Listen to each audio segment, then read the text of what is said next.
Instrumente și resurse în dezvoltarea web. Ne propunem să discutăm despre prezentarea Visual Studio Code ca și editor de cod sursă pe care îl folosim, descriere, caracteristici importante, prezentare, browsere cunoscute și folosite pentru vizualizarea paginilor HTML și alte resurse de studiu, documentația HTML, platforme de învățare online, comunități ale dezvoltatorilor și așa mai departe. Pentru a edita codul, puteți utiliza un mediu de dezvoltare integrat, cum ar fi utilitarele de la JetBrains, Visual Studio, Eclipse sau chiar editoare de cod mai simple, cum ar fi Sublime Text, TextMate, Notepad++ și așa mai departe. Fiecare programator poate decide cu ce să lucreze. Noi alegem să lucrăm în acest curs cu Visual Studio Code. Este un editor de cod sursă, dar este important de menționat că în timp ce are funcționalități puternice specifice unui mediu de dezvoltare integrat IDE, nu este un IDE tradițional în sensul strict al termenului. IDE înseamnă un software care oferă un set complet de instrumente pentru dezvoltarea software. De obicei, un IDE include un editor de cod, un compilator sau interpretor,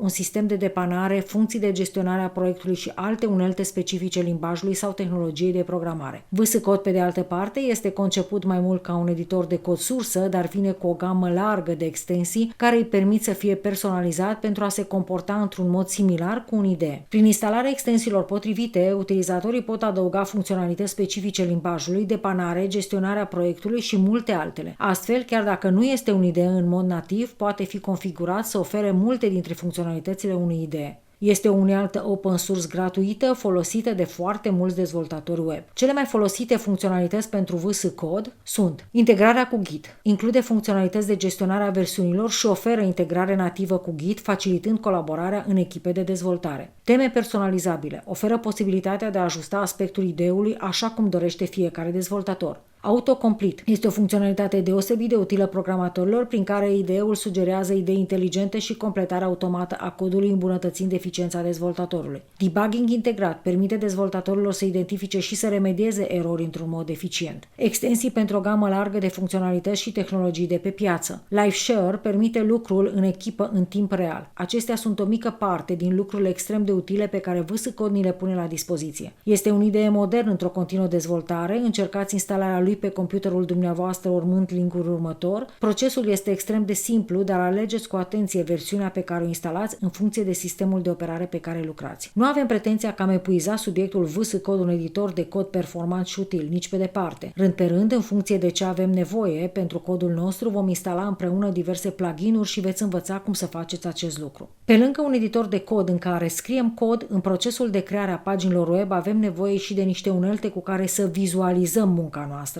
Acestea sunt browserele web. Astăzi pe piață există multe browsere, ne vom opri la cele mai folosite și cunoscute. Vom discuta despre Google Chrome, Mozilla Firefox, Microsoft Edge, Safari. Google Chrome este un browser web extrem de popular dezvoltat de Google, cunoscut pentru performanța și suportul avansat pentru tehnologii web. Este cunoscut pentru viteza sa rapidă de încărcare a paginilor web, care se datorează în parte motorului său de randare VO. Este la curent cu cele mai recente standarde web și tehnologii, asigurându-se că utilizatorii pot accesa conținutul web modern. Mozilla Firefox este un browser web open source și rapid, recunoscut pentru accentul pus pe confidențialitate și personalizare. Firefox sprijină standardele deschise ale webului și încurajează respectarea acestora pentru a asigura experiențe de navigare coerentă și interoperabilă. Pe de altă parte, Microsoft Edge, dezvoltat de Microsoft, oferă o experiență de navigare modernă și performantă. Edge este integrat strâns cu sistemul de operare Microsoft, ceea ce poate duce la o experiență mai fluidă și mai bine adaptată la mediul Windows. El utilizează același motor de randare ca și Google Chrome, ceea ce înseamnă că acceptă extensiile Chrome. Pentru utilizatorii care au obișnuit să folosească Chrome și să depindă de anumite extensii, aceasta poate fi o caracteristică atractivă. Și nu în ultimul rând, Safari este un browser web dezvoltat de Apple care vine preinstalat pe dispozitivele lor, oferind o experiență de navigare coerentă și sincronizată între dispozitivele Apple. Este cunoscut pentru performanța sa rapidă și eficientă în ceea ce privește încărcarea paginilor web. Pe dispozitivele Apple, Safari este optimizat pentru a economisi energie, contribuind la o durată mai lungă a bateriei pe laptopurile și dispozitivele mobile. Trecem efectiv în Visual Studio Code și am pregătit o pagină simplă HTML pe care am dorit să o vizualizăm într-un browser web. Pentru a ușura foarte mult acest lucru, este util să instalăm în Visual Studio Code un prim plugin. Mergem la partea de extensii și vom căuta pluginul Live Server. Cu un simplu click instalăm acest plugin. În partea de jos a ferestrei Visual Studio Code apare o icoană Go Live care ne dă acces direct la Live Server. Închidem extensia și încercăm să vizualizăm pagina noastră HTML. Acest plugin permite reîncărcarea automată a modificărilor făcute în cod, deci programatorul nu mai trebuie să reîmprospăteze manual pagina pentru a vedea cum se schimbă designul sau funcționalitatea. De asemenea, el gestionează automat resursele prezente în pagină, imagini, linkuri, fișiere CSS, fișiere JavaScript, etc.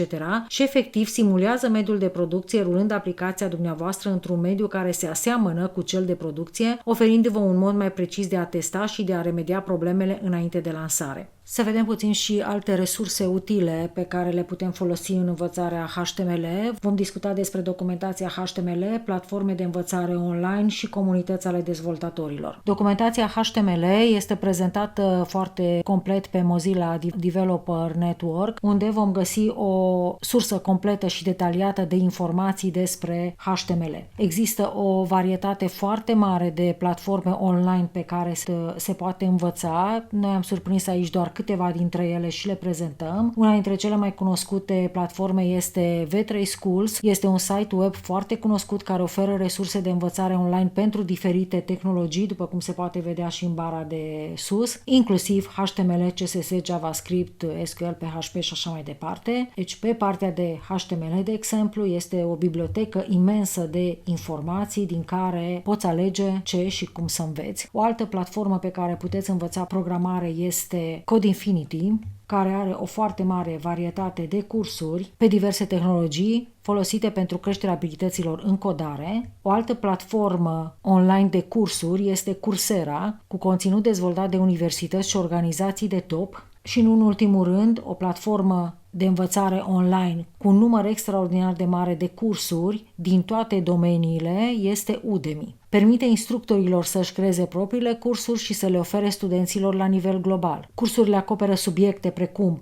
dezvoltare, software, design grafic, marketing digital, limbi străine, științe, afaceri și multe altele. O altă resursă importantă în care orice dezvoltator își poate dezvolta multiple abilități sunt comunitățile dezvoltatorilor. Și dintre acestea prezentăm Stack Overflow, care este o comunitate online vastă pentru programatori unde puteți găsi răspunsuri la întrebări și discuții de HTML și alte limbaje, nu numai HTML, aproape orice limbaj de programare și problemă legată de dezvoltarea unei aplicații web, puteți găsi răspunsuri pe Stack Overflow, iar platforma GitHub este o platformă pentru dezvoltare colaborativă și gestionarea codului sursă. Toate aceste resurse și multe altele oferă un cadru solid pentru dezvoltarea și îmbunătățirea abilităților în dezvoltarea web, inclusiv lucru cu HTML. Unele dintre ele sunt gratuite, dar altele trebuie achiziționate pe bază de abonament lunar sau anual sau cu subscripție pe viață. Noi am prezentat doar câteva, o foarte mică parte din toate resursele utile pe care le puteți folosi în dezvoltarea propriilor dumneavoastră abilități în programare și în web development. În concluzie, programatorii au o gamă largă de opțiuni atunci când vine vorba de alegerea unui mediu de dezvoltare. Alegerea mediului de dezvoltare Visual Studio Code cu funcționalitățile sale extinse, împreună cu utilizarea eficientă a resurselor suplimentare precum browserele web și plugin-uri, contribuie la facilitarea dezvoltării web și la menținerea ritmului cu tehnologiile și practicile actuale. Utilizarea eficientă a browserelor web precum Google Chrome, Mozilla Firefox, Microsoft Edge și Safari, în tandem cu plugin-uri precum Live Server în Visual Studio Code, facilitează vizualizarea rapidă a codului și îmbunătățește procesul de dezvoltare web prin asigurarea unei experiențe de navigare și testare eficiente, contribuind la eficacitatea și îmbunătățirea calității produsului final. Accesul la resurse cum ar fi documentația HTML de pe Mozilla Developer Network, platforme de învățare online, împreună cu participarea în comunități ale dezvoltatorilor precum Stack Overflow sau GitHub, constituie un fundament solid pentru dezvoltarea abilităților în programarea web, furnizând o varietate de informații, exerciții practice și oportunități de colaborare, contribuind astfel la progresul și îmbunătățirea constantă a competențelor în domeniul HTML și a dezvoltării web.